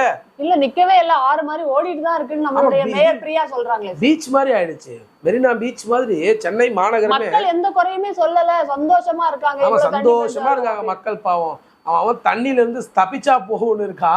பாதி பேர் ஒரு நாள் மழை பெஞ்சாவே சொந்த ஊருக்கு போயிடுறாங்க. சென்னை காலி பண்ணிட்டு ஐயோ எப்பா இங்கெல்லாம் இருக்க முடியாது, சொந்த ஊருக்கு போயிடலான்னு போயிடுறாங்க. அப்படி இருக்குது. மழை தண்ணி எங்க பார்த்தாலும் தேங்கி கொண்டு தான் இருக்கிறது. இவங்க இந்த மீடியாவுக்கோசம் என்னென்னமோ பேசிக்கிட்டு காலி இதுக்கு முன்னாடி போய் உட்கார்ந்துக்கிட்டு போய் பார்த்துக்கிட்டு நான் அப்படி இது ஆய்வு பண்றேன் அதை ஆய்வு பண்றேன்னு சும்மா மக்களை ஏமாத்திக்கிட்டு, உதயநிதி ஸ்டாலினும் சரி மக்களுக்காக யாரும் ஆட்சி செய்யவில்லை. செய்திருந்தால் தண்ணி தேங்கி இருக்காது. சரியான முறையில் பண்ணுங்க. நீங்க ஏங்க மழை வரும்போது தான் ரோடு போடுவீங்களா? மழை வரும்போது ரோடு போட்டால் அந்த ரோடு கரைஞ்சிதான் போகும். இப்படியா மக்கள் பணத்தை வீணடிக்கிறது? 4000 கோடி வீணடிச்சு ஆட்டையை போட்டு போயிட்டாங்க. அம்மா மேயர் பிரியா மாநகராட்சி மேயரா இருந்தாங்க, என்ன பண்ணாங்கன்னு அவங்களுக்கே தெரியல. அவங்க வீடு வீடா போய் கொசு கொடுத்துட்டு இருந்தாங்க. பாவம் அவங்களுக்கு என்ன தெரியும்? பான்ஸ் பவுடர் போட்டு வீடு வீடா போய் கொசு கொடுத்துட்டு இருந்தவங்களுக்கு 4000 கோடி என்ன தெரியுது, 40,000 கோடி என்ன தெரியுது? ஒண்ணுமே தெரியாது. தரையில மக்களோட மழை நீர்ல இறங்கி வேலை பார்த்தாங்க சார். நீங்க இறங்கி எல்லாம் வேலை பார்த்தாங்க. ஸ்டாலின் கார் வந்தா கூடவே ஓடுறது, ரோசா பூ சின்ன ரோசா பூ. ஒரு மேயரை வந்து இப்படி இல்லங்க, நான் என்ன சொல்றேன், கார் பின்னாடி நீங்க எங்க ஓடுறீங்க? கார் பின்னாடி உங்களுக்கு என்ன வேலை? ஒரு மேயர், ஒரு மாநகராட்சியினுடைய தமிழ்நாட்டினுடைய தலைநகரம் சென்னை மாநகராட்சியினுடைய மேயரா இருக்கக்கூடியவர் எப்படி இருக்கணும்? மதிப்பிற்குரிய மேயர் நீங்க எப்படிங்க செயல்படணும்? கார் பின்னாடி ஓடுறது அவங்க வேலை. உதயநிதி கார் பின்னாடி ரோசா பூ சின்ன ரோசா பூ ஓடுறீங்க. கார் பின்னாடி ஏங்க ஓடுறீங்க? நீங்க மேயருங்க, நீங்க மக்களால் தேர்ந்தெடுக்கப்பட்ட மேயர். பாக்குற மக்கள், வாக்களித்த மக்கள் என்ன நினைப்பாங்க? நான் பாடுற பாட்டு மக்கள் பாடினா எப்படி இருக்கு? எவ்வளவு கேவலமா போகும் இந்த ஆட்சி, யோசிச்சு பாருங்க பார்க்கலாம். அப்படியாங்க நீங்க ஓடுறீங்க ஸ்டாலின் பின்னாடியும் உதயநிதி ஸ்டாலின் பின்னாடியும்? நீங்க மக்களுக்காக பணிபுரியுங்க, மக்கள் பணி செய்யுங்க. அதுக்கு தானங்க நீங்க மேயரா இருக்கீங்க. அவர் கார் பின்னாடி ஓடுறதுக்கா நீங்க மேயர்? எப்படி இருக்கு இந்த ஆட்சியோட லட்சணம்? நான் ஒன்னே ஒன்று சொல்றேன், சென்னையில மழை நீர் தேங்கக்கூடாதுன்னா ஒரே ஒன்று தான். தேங்காமல் இருக்கணும்னா அதுக்கு ஒரே ஒரு திமுக ஆட்சியில எங்க அக்கா நிவேதா பெத்துராஜ் கேள்விப்பட்டிருக்கீங்கல்ல, அவங்க ஆசைப்பட்டா மட்டும்தாங்க சென்னையில மழை நீரே தேங்காது. கண்டிப்பா அவங்க ஆசை. ஒரு நடிகை எதுக்கு இப்ப அரசியல் இல்ல நான் அதை எது கூப்பிட்டு வரேன்னா, அவங்க ஆசைப்பட்டா சென்னையில தண்ணியே தேங்காது. நான் தப்பா சொல்லல. யாரு சார் அவங்க? அவங்க ஒரு ட்வீட் போடணும், சென்னை மாநகராட்சியில தண்ணி தேங்காத சென்னை மாநகராட்சியை நான் விரும்புகிறேன் அப்படின்னு ஒரே ஒரு ட்வீட் அவங்க போட்டாங்க. அக்கா நிவேதா பெத்துராஜ் போட்டாங்கன்னா கண்டிப்பா சென்னையில தண்ணி தேங்காது. கண்டிப்பா 5000 கோடி இல்ல 50,000 கோடி செலவு பண்ணியாச்சு சென்னை உயரும். கண்டிப்பா சென்னை உயரும். நாட்டு மக்கள் தெளிவாக இருப்பார்கள். இந்த காணொலி வாயிலாக அக்கா நிவேதா பெத்துராஜ் ஒரே ஒரு வேண்டுகோள், நீங்க ஒரே ஒரு ட்வீட் மட்டும் போடுங்களேன். சென்னை மாநகராட்சி மக்களுக்கோசம் போடுங்களேன். ஒரு ட்வீட் போடுங்க போதும், ரொம்பலாம் வேணும். ஒரே ஒரு ட்வீட். ஏற்கனவே ஒருக்கா வாய்ஸ் அவுட் பண்ணியிருந்தாங்க சார், நாய்களுக்காக பார்த்துருப்பீங்கன்னு நினைக்கிறேன். ஆமா, நாய்களுக்கோசம் போட்டாங்க. இப்போ அதெல்லாம் கொஞ்சம் குறைச்சிட்டானுங்க. இந்த போராட்டம்லாம் கொஞ்சம் அடங்கிடுச்சு பாத்தீங்களா? ஏன்னா அந்த கவர்மெண்ட் சப்போர்ட் பண்ணுது. அக்கா வாய்ஸ் வந்தாலே சப்போர்ட் தான் சார். நீங்க வந்து பார்த்திருப்பீங்கன்னு நினைக்கிறேன், நடிகர் சத்யராஜ் அவங்களுடைய மகள் திவ்யா சத்யராஜ் வந்து நேற்று பேசியிருந்தாங்க. சேகர் பாபு மாதிரி இன்னொருத்தர் கிடையாது, ஒரு சூரியன், அதே மாதிரி ஒரே ஒரு சேகர் பாபு தான், அவ்வளவு திறமையானவர், ஓடி ஓடி உழைக்கிறாரு அப்படின்னு சொல்லி. ஓடி ஓடி உழைக்கிறார். கருத்து என்ன சார்? அதாவது ஓடி ஓடி உழைக்கிறாரு. என்னங்க உழைச்சாரு அவரு? வடசென்னையை போய் பாருங்க, காரி முயறாங்க மக்கள். வடசென்னை மக்கள்லாம் எனக்கு தெரிஞ்சு ரொம்பவே, சென்னையிலே வடசென்னை மக்கள் ரொம்ப பாதிக்கப்பட்டவங்க. இந்த ராயபுரம் பகுதிக்கு அந்த பக்கம் இருக்கிற பகுதியெல்லாம் உண்மையிலே ரொம்ப அந்த ஸ்லம் ஏரியாலாம் பார்க்கும்போது மழை காலத்துல குடிசை வீடு தண்ணி அப்படி தேங்குது. என்னங்க உங்களால ஒண்ணுமே பண்ண முடியல. நீங்க என்னங்க ஒரே சூரியன் ஒரே சந்திரன் சொல்லிக்கிட்டு மக்கள் பணியே செய்யலைங்க. அங்க போய் கேளுங்க, செவுத்துல பெயிண்ட் அடிக்கிறது தானங்க உங்க வேலை, இதுதானங்க மக்கள் பணி. செவுத்துல பெயிண்ட் அடிச்சு திமுக விளம்பரம் எழுதுறீங்கல்ல, அந்த செலவை மக்களுக்கு பண்ணுங்க. ஒரு அன்னதானம் போடுங்க, மழை டைம்ல மக்களுக்கு அன்னதானம் கொடுத்து மக்களுடைய வாழ்வாதாரத்தை உயர்த்துங்க. சாப்பாடு இல்லாம கஷ்டப்படுறாங்க. வடசென்னை பகுதியில் உண்மையாக நான் போகும்போது என் ஃப்ரெண்ட் அங்கே ஆர்கே நகரில் வசிக்கிறான், அவனா கூட போய் பார்க்கும்போதெல்லாம் ரொம்ப இந்த மழை டைமில் சொல்கிற ரொம்ப மனசு கஷ்டமாகி போச்சு எனக்கு. அவ்வளவு கஷ்டப்படுறாங்க மக்கள். அப்படி இருக்கின்ற பகுதியில் இருக்கின்ற நீங்கள்லாம் எப்படி செய்யணும்? ஒரு அமைச்சராக இருக்கிறீங்க, ஒரு பொறுப்பில் இருக்கீங்க, ஒன்றுமே செய்யல. மக்கள் காரி துப்பி கொண்டு இருக்கிறார்கள். அவர்களுக்கெல்லாம் இந்த ஆட்சிக்கு அண்ணன் சேகர்பாபு போன்ற நபர்களுக்கெல்லாம் இந்த 2026 தேர்தல் சரியான முடிவு தமிழ்நாட்டு மக்களும் சரி, சென்னை மாநகர மக்கள், குறிப்பா வடசென்னை மக்கள் கண்டிப்பா கொடுப்பாங்க. சார், அதையும் தாண்டி அறநிலையத்துறை அமைச்சர் அவரு, நீங்க ஒரு கிளிப் பார்த்திருப்பீங்க, திருவொற்றியூர்ல ஒரு கோயிலுக்கு போறாரு, பொதுமக்கள் கத்தும்போது கத்து கத்து அப்படின்னு சொல்லிட்டு திமிரு பாருங்க. அவருடைய கருவறையில போய் பூஜை வரும்போது நிப்பாட்டிட்டு போன் கொண்டு பேசிட்டு வெளில வராரு. அப்ப அவருடைய திமிரு எப்படி இருக்கு பாருங்க. நான் அமைச்சர், என்ன பண்ண முடியும்? நீங்க இதுக்கு முன்னாடி ஒருத்தர் சம்திங் எனக்கு யாரும் ஞாபகம் இல்ல, ஒரு அமைச்சருக்கு போன் அதெல்லாம் எதுவுமே இல்ல, நான் வந்து அப்படிலாம் பண்ணல, தப்பா பரப்பிட்டு இருக்காங்க. இல்ல, நான் இது உங்களுக்கு தெளிவா சொல்றேன். இதுக்கு முன்னாடி எனக்கு சரியான நிகழ்வு அது ஞாபகம் இல்லை. யாரோ ஒரு நபர் வந்து ஃபோன் போட்டு ஏதோ ஒரு அமைப்புல இருந்து அவர்கிட்ட பேசுறாங்க. ஆனால் நீங்கள் இந்த மாதிரி கோயிலுக்கு இது பண்ணியிருக்கீங்க, அது பண்ணவே இல்லையா, அப்படியே விட்டுட்டீங்களே அப்படின்னும் போது, நான் யார் தெரியுமா, இந்த வீடியோலாம் வெளியே வந்துச்சு, நான் யார் தெரியுமா, நீ யார்கிட்ட பேசுற, ஏய் அமைச்சர் தூக்கிட்டுமா அப்படின்னு நீங்கள் பார்த்துருப்பீங்கன்னு நினைக்கிறேன். அப்போ என்ன ஒரு தெனாவட்டு பேச்சு பாருங்க. ஒரு அறநிலைத்துறையில் இருக்கிறவர் எப்படி இருக்கணும், ஒரு அமைச்சராக இருக்கிறவர், அறநிலைத்துறை அமைச்சராக இருக்கிறவர் எப்படி நீங்கள் மக்கள்கிட்ட பேசணும். ஒரு ஆன்மீகவாதியெல்லாம் ஒரு அமைதியானவர்கள், அவர்களிடத்தில் நீங்கள் எப்படி பேசணும்? கோவில்ல லைன்ல நின்று இருக்க பொண்ணுகிட்ட கத்துன்னா அப்ப எவ்வளவு ஒரு திமிரு தெனாவட்டு தெரியுது. நான் அமைச்சர் என்ன பண்ண முடியும் அப்படின்ற ஒரு தெனாவட்டு காட்டுறானுங்கல்ல, அதாங்க திராவிட முன்னேற்ற கழகம். இது அதிமுகல எங்க தொகுதியினுடைய எம்எல்ஏ அமைச்சரா இருந்தார், அறநிலையத்துறை அமைச்சர் அண்ணன் சேவூர் ராமச்சந்திரன். இருக்கிற இடம் தெரியாம இருந்தாரு. அவர் இருந்ததே பல பேருக்கு தெரியாது. அப்படி சரியான முறையில் அந்த துறையை ஆண்டாரு, அப்படி செஞ்சாருங்க. ஆனா இன்னைக்கு எவ்வளவு தெனாவுட்டு காட்டுறானுங்க பாருங்க திராவிட முன்னேற்ற கழகத்துல. அந்த அளவுக்கு கேவலமா இருக்குங்க இந்த ஆட்சி. மக்களை மதிக்காத ஆட்சி எதுக்குங்க? மக்களையே உன்னால மதிக்க முடியல, நீ எல்லாம் ஏன் ஆட்சி பண்ற? மக்கள் சரியா தீர்ப்பு கொடுப்பாங்க. இஷ்யூ இன்னைக்கு டெல்லி வரை பேசப்படுது. பக்கத்து ஸ்டேட்ல இருந்து பவன் கல்யாண் ட்வீட் பண்றாரு, தமிழ்நாட்டுல இப்படி அந்த அளவுக்கு கேவலமா இருக்குங்க. இந்துவனுடைய உணர்ச்சியே மதிக்காத ஒரு ஆட்சியா இருக்குதுங்க இது. தமிழ்நாடு என்பது எம்மதமும் சம்மதம், ஒன்றே குலம் ஒருவனே தேவன் இருக்கவங்க. அதுவும் அதிமுக அண்ணாவால் ஆரம்பிக்கப்பட்ட திராவிட முன்னேற்ற கழகம் எப்படி இருக்கணும்? உங்களுடைய கொள்கை என்ன? கொள்கையே தெரியாம நான் ஒரு மதத்தையே மதிக்க மாட்டேன், இந்து மதத்தையே இழிவா பேசுவேன், இந்து மதமெல்லாம் ஒரு மதமா அப்படின்னு மத கலவரத்தை தூண்டுகின்ற வகையில சகோதரத்துவமா இருக்குகின்ற தமிழ்நாட்டில நீ மத கலவரத்தை உண்டாக்குற அளவுக்கு நீங்க ஆட்சி பண்றீங்கன்னா எப்படி ஒரு கேவலமான ஆட்சி? அண்ணா, துர்கா ஸ்டாலின் வந்து ஒட்டகத்துக்கெல்லாம் பூஜை பண்ணிருக்காங்க. நீங்க எப்படி இந்து மத நம்பிக்கைகளை அவங்க கணவர் தானே முதலமைச்சரா இருக்காரு மு.க. ஸ்டாலின். அவரோட கருத்து சார், ஆனா அவங்கள தடுக்கல இல்ல. அவங்க எல்லாம் நான் என்ன சொல்றேன், நீங்க ஒரு சிஎம்மா இருக்கீங்க, நீங்க என்ன பண்ணணும்? எல்லா மதத்தையும் ஒன்னா தானே பார்க்கணும். கண்டிப்பா. ஏன் விநாயகர் சதுர்த்தி வாழ்த்து சொல்ல மாட்டாரு? தீபாவளிக்கு ஏன் வாழ்த்து சொல்ல மாட்டாரு? அவரோட கொள்கை வந்து கடவுள் கொள்கையுடைய பெரியார் வந்து அவங்களோட கொள்கை. ரம்ஜானுக்கு ஏன் வாழ்த்து சொல்றீங்க? கிறிஸ்துமஸ்க்கு ஏன் வாழ்த்து சொல்றீங்க? ஏங்க அப்ப இந்து பண்டிகைக்கு சொல்ல மாட்டேங்க? அப்ப இந்துவனுடைய மதத்தினுடைய உணர்ச்சியே நீங்க மதிக்கலங்க. நீ வெறும் திராவிட முன்னேற்ற கழக தலைவரா இருந்தா உன்னை நான் கேட்க மாட்டேன், உன்னை மதிக்க மாட்டேன், நீ ஒரு ஆளே இல்லைன்ட்டு போயிட்டே இருப்பாங்க. அது உங்க கட்சி உங்க கொள்கை, நீ எப்படியா போய் சாவுங்கன்னு விட்டுருவாங்க. நீ ஒரு தமிழ்நாட்டினுடைய முதலமைச்சர், உயர்ந்த பதவியில இருக்கீங்க. அப்படி இருக்கும்போது நீங்க எல்லா மதத்தையும் மதிச்சுதாங்க ஆகணும், எல்லா உணர்வையும் நீங்க மதிச்சுதாங்க ஆகணும். ஒரு நோன்பு திறப்பு நிகழ்வு போய் உள்ளா போட்டுக்கிட்டு போய் பண்றீங்கல்ல. எல்லா மதமும் சமங்க நமக்கு. இஸ்லாமியர் நம்மளுடைய சகோதரர்கள், கிறிஸ்தவர்கள் நம்மளுடைய சகோதரர்கள். அப்படி வாழணும் நம்ம. அதை விட்டு நீங்க மத கலவரத்தை உண்டாக்குற மாதிரி தானே ஆட்சியே செய்றீங்க. அப்படி ஒரு கேவலமான ஆட்சி தான் திராவிட முன்னேற்ற கழக ஆட்சி. அதனுடைய வெளிப்பாடுகள் தான் இந்த சேகர்பாபு போன்ற ஆட்கள் எல்லாம் செய்து கொண்டு வருகிறது. சரி சார், விஜய் அவர்கள் தாவேகா கட்சியின் தலைவர் புதுச்சேரியில பேசுனது பார்த்திருப்பீங்க, உங்களுடைய கருத்து என்ன சார்? ஏங்க அவர் வந்து தமிழ்நாட்டுல இடம் கிடைக்கல, எழுந்து நிற்கவே வக்கீல்லையா, 9 பொண்டாட்டி தொகுதியில 40% மேல ஓட்டு வாங்குவாரு தினமலர்ல வந்து. ஏங்க பல பேப்பர் அப்படித்தாங்க போடுறாங்க. அண்ணா நீங்க 2021 கூட எடுத்துங்க, அதிமுக எதிர்கட்சியே வராது, 20 சீட்டு ஜெயிக்காதுன்னு போட்டாங்க எத்தனையோ பேரு. ஆனா அப்படியா நடந்துச்சு? பிரதான எதிர்கட்சியா வந்துச்சு. அதனால என்னை பொறுத்தவரை மக்கள் பேசுறது தாங்க. இந்த மீடியாக்கள் சொல்றதெல்லாம் நாங்க நம்புறதே கிடையாது. மீடியா சும்மா அவங்ககிட்ட காசை வாங்கிட்டு எதனா ஒண்ணு போடுறது. என்ன சார் மீடியால வந்து உட்கார்ந்துட்டு மீடியாவை பத்தி இப்படி சொல்றீங்க? ஏங்க உண்மைங்க, ஒரு சில மீடியா சரியா இருக்கிறாங்க, ஒரு சில மீடியா இன்னைக்கு திராவிட முன்னேற்ற கழகத்தில் நடக்கின்ற தவறுகளை பேச மாட்டாங்களேங்க.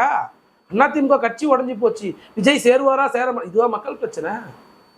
மக்களுக்கு என்ன நடக்குது? இன்னைக்கு ஒருத்தர் வெட்டி கொண்டு இருக்காங்கன்னா அதை பத்தி பேசு.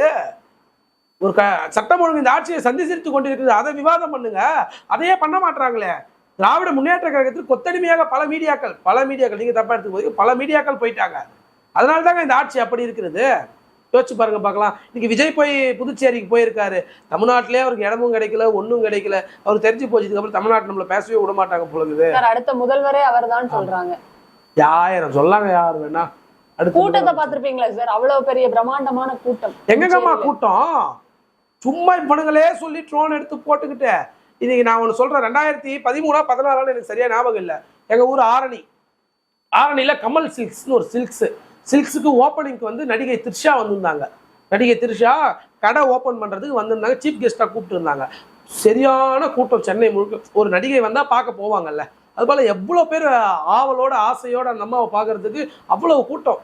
மறுநாள்லாம் நியூஸ்லலாம் ஆரணி நகரமே குலுங்கியது த்ரிஷாவின் வருகை கோசம் அப்படியெல்லாம் போட்டாங்க. அவ்வளவு ஒரு கூட்டம். அதுக்கு த்ரிஷா முதலமைச்சர் ஆயிடுவாங்களா? தாண்டி ஒரு அரசியல் தலைவர் சார். இப்போ ஏங்க அவர் ஒர்க் ஃப்ரம் ஹோம் தலைவருங்க. நீங்க அரசியல் தலைவர்லாம் அவர் சொல்லாதீங்க. ஒர்க் ஃப்ரம் ஹோம் தலைவர் விஜய், நாட்டு அரசியல் தலைவர். Work from home. அவர் எங்க களத்துக்கு போறாரு? களத்துக்கு போனா ஏதாவது அசம்பாவிதம் நடந்துருமோ? ஏன் அசம்பாவிதம் நடக்குது? 41 பேர் இறந்திருக்காங்க, அவரை இது பண்றாங்க. அப்படிங்கும்போது கொஞ்சம் மக்கள் களத்துக்கு போய் தாங்க அவனை. உன்னாலதான் செத்தா 41 பேரு. நீங்க உங்க கூட்டத்துல செத்துருக்கான், நீங்க தான் முதல்ல போய் நிக்கணும். அது நடந்தது யார வேணாலும் இருக்கட்டும், அது சதியா இருக்கட்டும், எதுனா இருக்கட்டும். ஆக மொத்தம் உங்களுடைய தொண்டர்கள் உங்களுடைய கூட்டத்துல வந்திருக்காங்க. உங்க கூட்டத்துல இப்படி ஒரு சம்பவம் நடந்திருக்குன்னா அந்த சம்பவம் ஏற்பட்ட தாய்மார்களை அழைத்து வீட்டுக்கு கூப்பிட்ட காசு கொடுக்கறது. நீங்க போகணுங்க இறந்தவர்கள் வீட்டுக்கு. அந்த இழப்புல போய் நீங்க பங்கெடுக்கணும். நேத்துமே அங்க போய் வெளியே நின்று அழுவுறதெல்லாம் அரசியலுக்கு. அதெல்லாம் நீங்க வீட்டுக்கு போய் பாருங்க. இதே கோபிச்செட்டிப்பாளையத்துல அண்ணன் எடப்பாடி மன்னிப்பு கேட்டிருக்காரு சார். இதை விட என்ன? இதே கோபிச்செட்டிப்பாளையத்துல அண்ணன் எடப்பாடியார் பொதுக்கூட்டம் நடத்தினாரு, பெரிய பொதுக்கூட்டம். அங்க ஒரு மாரடைப்பால ஒரு தொண்டன் இறந்து போறான். கூட்ட நெரிசல் கிடையாது, மாரடைப்பால ஒரு தொண்டன் இறந்து போறான். அந்த தொண்டனுடைய வீட்டுக்கு போய் மறுநாளே போறாருங்க. அதானே ஒரு தலைவர். அந்த மக்களை கூப்பிட்டு அவங்க காலில் விழுந்து கதறி இருக்காரு. அதெல்லாம் அரசியலுங்க. ஓப்பனா சொல்லணும், அரசியல். இறந்தவர்கள் வீட்டுக்கு மருத்துவமனைக்கே போகல. நீங்க மருத்துவமனைக்கே போகல.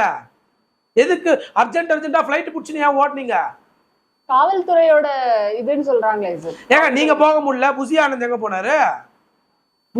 எங்க போனாரு? இந்த லாட்டரி சீட்டு வித்தவன் ஆதவர்ஜுன் எங்க போனா? நின்னுட்டு இருந்தோம். கரூர் பார்டர்ல நீ ஏன் நிக்கிற? அங்க போய் ஆதவர்ஜுன் எங்க போனாரு? நீங்க போறது ஒருத்தர் கூட போலியங்க. ஒரு டிபேட்ல கூட அவங்க கட்சிக்கு ஆதரவா பேசுறதுக்கு ஆள் இல்லாம போச்சு. பட் புதுச்சேரியில ஆதவர்ஜுனா பேசியிருக்காரு, காற்றை தடுக்க முடியாது, வெள்ளத்தை தடுக்க முடியாது, அதே மாதிரி நாங்களும் வீறு கொண்டு வருவோம் அப்படின்னு சொல்லியிருக்காரு. ஆமா, வீறு கொண்டு வராங்க. எங்க வராங்க? ஒண்ணுமே கட்சின்றதே கிடையாதுங்க. தாவேகா என்பது ஒரு சாதாரண ஒரு, இன்னமும் அது வந்து ரசிகர் கூட்டமாக தானே இருக்கே தவிர்த்து அரசியல் கூட்டமாக அது தெரியவில்லை சார். இதுக்கும் மறுபடியும் அவர் சொல்றாரு, இப்படிதான் எம்ஜிஆர் அவர்களே சொன்னாங்க, புதுச்சேரியில தான் எம்ஜிஆர் அவர்களே ஜெயிச்சாங்களாம். சோ புதுச்சேரியில நாங்களும் தொடங்கி இருக்கோம்னு சொல்றாரு சார். எம்ஜிஆர் போல இதே நான் என்ன கேட்கிறேன், புரட்சி தலைவர் எம்ஜிஆர் என்பது ஒரே ஒரு தலைவர். அவர் கூட எல்லாம் ஒப்பிடுவதற்கு எவனுக்கும் அருகதை கிடையாது. புரட்சி தலைவர் தனி பெரும்பான்மையோடு தமிழ்நாட்டை ஆட்சி செய்த தலைவர் புரட்சி தலைவர் பொன்மனச்செம்மல் எம்ஜிஆர். தன்னை கட்சியிலிருந்து நீக்கினார்கள். திராவிட முன்னேற்ற கழகத்திலிருந்து கயவன் கருணாநிதியால் நீக்கப்பட்டார் புரட்சி தலைவர் எம்ஜிஆர். தன்னை கட்சியிலிருந்து நீக்கியவனை ஆட்சியிலிருந்தே நீக்கிய தலைவன் புரட்சி தலைவன் எம்ஜிஆர். இன்னைக்கு பாருங்க, புரட்சி தலைவர் கட்சி ஆரம்பிச்சு முதல் இடைத்தேர்தல் திண்டுக்கல்ல நடக்குது. இடைத்தேர்தல் நின்று வென்று காட்டிய இயக்கம் அண்ணா திராவிட முன்னேற்ற கழகம் இயக்கம். அதன் பின் பொது தேர்தல் புதுச்சேரியில ஆட்சி பிடிச்சாரு. அதன் பின் தமிழ்நாட்டுல ஆட்சி பிடிச்சாரு. நீ ஒரு தேர்தல் கூட நிக்கலையா? நிப்பாரு சார். நீ எப்ப நிக்கிறது? நாடாளுமன்ற தேர்தல் நிக்கல, நடந்த இடைத்தேர்தல் நிக்கல. நாடாளுமன்ற தேர்தல் எங்கங்க போனீங்க? நீங்க நிக்கிறது தானே. நான் எலெக்ஷனே நிக்க மாட்டேன். ஏங்க எலெக்ஷன் நின்னாதாங்க தெரியும் உங்களுக்கு. நான் நின்னா நான் தலைகீழாதான் குதிப்பேன்னு குதிச்சா என்ன பண்ண முடியும்? நடந்த இடைத்தேர்தல் பொது தேர்தல் நின்று நீங்க உங்க கட்சியினுடைய சதவீதத்தை காட்டுறது. பெண்களும் ஆண்களும் போட்டி போட்டு அவரை தான் நாங்க முதலமைச்சர் ஆக்குவோம், எங்களுக்கு ஒரு மாற்றம் வேணும்னு சொல்றாங்க சார். ஏங்க நான் கூட நிறைய இதை கேள்விப்பட்டேன். நீங்க சொல்ற மாதிரி கூட ஹாஸ்பிட்டலில் பணிபுரியறவங்க எல்லாமும் சொல்கிறாங்க, ஒரு சிலர் ஸ்டாஃப் நர்ஸு அவங்கெல்லாம் ஒர்க் பண்ணுறவங்கலாம் சொல்லுவாங்க, நான்லாம் அண்ணன் விஜய் தாங்க அடுத்து சிஎம், அண்ணன் விஜய் நாங்கள் கண்டிப்பாக அவருக்கு தாங்க எங்கள் ஓட்டு. நான் கேட்டேன், சிரிப்பாக கேட்டேன், ஓட்டு வந்து எத்தனை நாள் ஆச்சுன்னு ஒரு செவிலியர் ஒரு நர்ஸு ஒரு பொண்ணை கேட்டேன். எனக்கு 2018 வந்துடுச்சு, இது வரைக்கும் ஓட்டு போட்டிருக்கியாமான்னு கேட்டேன். இது வரைக்கும் நான் ஓட்டே போட்டதில்லை. ஓட்டுலாம் எங்கே போய் போடுவாங்க, ஓட்டு எங்கே போய் போடுவாங்க, இந்த டைம் போவியா அப்படின்னு கேட்டேன். இந்த வர 2 லீவு கொடுத்தா போவேன். எங்கம்மா உனக்கு ஊர்? கன்னியாகுமரி ஊர், சென்னையிலேருந்து கன்னியாகுமரி. லீவு கொடுத்தா போவேன். எத்தனை நாள்மா உனக்கு ஹாஸ்பிட்டல் லீவு கொடுப்பாங்க? 2 நாள் லீவு கொடுப்பாங்க. 2 நாளில் கன்னியாகுமரி போயிட்டு வரதுக்கு உனக்கு 2 நாள் ஆகிடும். அப்போ நான் கஷ்டம்தான் போல போகிறது. அப்படிப்பட்ட நபர்கள் தான் விஜய் சிஎம் ஆக்குவேன், விஜய்க்கு ஓட்டு போடுவேன்னு சொல்கிறாங்களே தவிர்த்து களத்தில் இறங்கி கைதாகி மக்களுக்காக போராடி சாலை மறியல் செய்து மக்களுக்காக அரசியல் செய்து மக்களை பற்றி பேசுவதிலே விஜய்க்கு எவனும் கிடையாது. சார் புதுசா ஒரு பார் திறக்க போனாங்க, அந்த பார் திறக்க போன காவலர்கள் எப்படி எதிர்த்தாங்கன்னு நீங்க பாத்துட்டீங்க. எதிர்த்தாங்களா? கையை பிடிச்சு கடிச்சாங்களா? எதிர்த்துதானே சார். எதிர்த்தாங்களா? பாஜகவோ அதிமுகவோ எதிர்த்தாங்களா? கையை பிடிச்சு கடிச்சாங்களா? அன்பு சகோதரர் விஜய்க்கு ஒரே ஒரு வேண்டுகோள், நீங்க தயவு செஞ்சு ஒரு அறிக்கை வெளியிடுங்க. என் தொண்டர்கள் எல்லாம் நான் பேசும்போது, நான் கலந்துக்கிற கூட்டத்துக்குள்ள மரத்துக்கு மரம் அணில் மாரி தாவாதீங்க, கம்பத்துக்கு கம்பம் கரண்ட் மேல ஏறாதீங்க, போலீஸ்னுடைய கைய பிடிச்சி கடிக்காதீங்க, அணில் மாதிரி பண்ணாதீங்கடா தயவு செய்து தற்குறிகளா அப்படின்னு நீங்க அரசின் ஆச்சரிய குறின்னு அப்படின்னு. அவங்க ஆச்சரிய குறி கிடையாது, தற்குறி. பொறுத்தவரை தற்குறி. நீங்க தயவு செய்து சொல்ற இப்படி ஒரு அறிக்கை விடுங்க. அண்ணன் விஜய்க்கு ஒரு அன்பான வேண்டுகோள், தொண்டர்களை வந்து கேவலப்படுத்துற மாதிரி கையை பிடிச்சு கடிக்கிறான் அப்படின்னு என்னங்க அவனுக்கு இது இருக்குது? தொண்டர் எப்படி அதுக்கு பின்னாடி ஒரு நல்ல விஷயம் இருக்கு சார். நான் ஒண்ணு கேக்குறேன், புது பார் திறக்கிறது அதையே பேச மாட்டேங்கிறீங்க. இத்தனை ஆண்டு காலம் நமக்கு சுதந்திரம் பெற்றதுக்கு அப்ப அரசியல் தமிழகத்திலே வந்ததுக்கு பிறகு ஏதாவது ஒரு கட்சி, எத்தனையோ கட்சி, இது காங்கிரஸ் ஆண்டு இருக்கிறது, திராவிட முன்னேற்ற கழகம் ஆண்டு இருக்கிறது, அனைத்து இந்திய அண்ணா திராவிட முன்னேற்ற கழகம் ஆண்டு இருக்கிறது. இப்படிப்பட்ட வரலாறுகள்ல யாராவது ஒருத்தர் போலீஸுடைய கையை பிடிச்சி கடிச்சிருக்காங்களா? மரத்துக்கு மரம் அணில் மாரி தாவி இருக்காங்களா? கரண்ட் கம்பத்துல ஏறி இருக்காங்களா? படுத்து இருக்காங்களா? உருண்டு இருக்காங்களா? போலீஸ் அதிகாரிய ஈவோவை அவங்களெல்லாம் வெற்ற சம்பவங்களை பார்த்திருக்கோம் அரசியல் கட்சி. இது வந்து ஒரு எதிர்ப்பு தானே சார்? இது என்னங்க எதிர்ப்பு? போலீஸ்னுடைய கையை பிடிச்சி கடிக்கிறதுலாமாங்க எதிர்ப்பு? தயவு செஞ்சு விஜய் வந்து அவங்க தொண்டர்களை ஃபர்ஸ்ட் அரசியல் படுத்துங்க. அரசியல்னா என்னன்னு சொல்லி, அவருக்கே அரசியல் தெரியாது விஜய்க்கு. கொள்கை தலைவர் அம்பேத்கர், காமராஜர், பெரியார் அவர்களை வச்சிருக்காங்க, நீங்க என்ன வேலு நாச்சியார் அவர்களை வச்சிருக்காங்க, நீங்க என்னன்னா அவருக்கு அரசியல் தெரியும். அவரை நம்ம என்ன சொல்றதுனே தெரியலங்க. திராவிடமோ தமிழ் தேசியமோ ஒண்ணுன்றாரு. என்னன்னே தெரியாதவரு எல்லா தலைவரையும் ஒன்னா போட்டுக்கிறது. புரட்சி தலைவர் எம்ஜிஆரை போட்டுக்கிறது, அண்ணாவை போட்டுக்கிறது, அம்பேத்கரை போட்டுக்கிறது, பெரியாரை போட்டுக்கிறது, மொத்த தலைவரையும் போட்டுக்கிறது. இன்னும் கொஞ்ச நாள் கருணாநிதி படத்தையும் போட்டு திமுக தாங்க உங்களுக்கு அரசியல் எதிரின்றீங்க. 2021 இவர் தானே திமுகவுக்கு நேரடி ஆதரவு. அவங்கள ஆட்சியில உட்கார வச்சதே நீங்க தானே. சைக்கிள் எடுத்துக்கொண்டு எடுத்த நாள் முதல் இந்த நாள் வரை நீங்க தானங்க சைக்கிள் போட்டிட்டு போனீங்க, கருப்பு சேவு பெயிண்ட் அடிச்சுக்கிட்டு. நம்மளை ஏமாத்திட்டாங்கன்னு சொல்றாரு சார், அதனால மாற்றம் வேணும். ஏமாத்திட்டாங்க. அது எப்படிங்க நீங்க ஏமாத்திட்டாங்க? நான் கேட்கிறேன், பேருக்கு அரசியல் எதிரின்னு சொல்றது, ஆனா அவங்க எடுக்கிற நிலைப்பாடுக்கு நேர் ஆதரவு நிக்கிறது. எஸ்ஐஆர்னா என்னன்னே தெரியாது, எஸ்ஐஆருக்கு நேரா ஆதரவு கொடுக்கறது. திராவிட முன்னேற்ற கழகத்தோட நிலைப்பாடு என்ன? எஸ்ஐஆர் எதிர்க்கிறேன், அப்ப நானும் எதிர்ப்பேன். அவங்க அம்பேத்கரை எதிர்த்தா நானும் எதிர்ப்பேன் அம்பேத்கரை. கொள்கை தலைவர் சார். ஏங்க கொள்கையே கிடையாதுங்க டிவிக்கேல. பிறப்புக்கும் எல்லா உயிருக்கும் சும்மாங்க இதெல்லாம். பிறப்புக்கும் எல்லா உயிருக்கும் உங்க கொள்கை என்ன? நான் கேட்கிற போது பிறப்புக்கும் எல்லா உயிருக்கும் ஒண்ணுமே கொள்கையே கிடையாதுங்க அவங்களதுல. கொள்கை இருந்தா நீ ஏங்க திராவிட முன்னேற்ற கழகத்தினோட ஸ்டாண்டை நீ ஏன் எடுக்கிற? ஃபர்ஸ்ட் உங்களுக்கு ஒரு எஸ்ஐஆர்னு வருது, அது என்னன்னாச்சு தெரியணும்ல. என்னன்னே தெரியறது கிடையாது, ஒரு ஆர்ப்பாட்டத்தை அறிவிச்சிருது. இதே திராவிட முன்னேற்ற கழகம் எதிர்த்துச்சு, ஆனா களத்துல இறங்குச்சு இல்ல எஸ்ஐஆருக்கு. மக்களுக்காக போன, நீ எங்க போன மக்களுக்கோசம்? உங்க கட்சி தொண்டனே காணமே. அப்படி எப்படி ஆட்சிக்கு வருவ? எதை வச்சு பேசுற? ஒண்ணுமே கிடையாதுங்க. கொள்கையும் கிடையாது, ஒரு மண்ணும் கிடையாது. சும்மா பேரை வச்சுக்கிட்டு அங்கங்க பேரை சுத்துறதை தவிர்த்து இவர்களுக்கெல்லாம் 2026 தேர்தல் சரியான பாடம் கற்றுத்தருவார்கள். தமிழ்நாட்டு மக்கள் தெளிவா இருக்கிறாங்க. மக்களுக்கோசம் யார் போராடுறவங்க, மக்களை பத்தி யோசிக்கிற எந்த கட்சின்றது மக்களுக்கு தெரியும். இதெல்லாம் சும்மா வர்றது, ஆரம்பிக்கிறது, வந்த உடனே நான் சிஎம் ஆயிடுவேன்றதெல்லாம் எல்லாரும் புரட்சி தலைவர் எம்ஜிஆர் ஆயிட முடியுமா? ஒரே தலைவர் புரட்சி தலைவர் எம்ஜிஆர், அவரை எல்லாம் ஒப்பிடுவதற்கு கூட யாரும் கிடையாது. ஏன்னா அப்பேற்பட்ட தலைவருங்க அவரு. ஆண்ட போது தலைக்கணமும் கிடையாது, மாண்ட போது மடிக்கணமும் கிடையாது.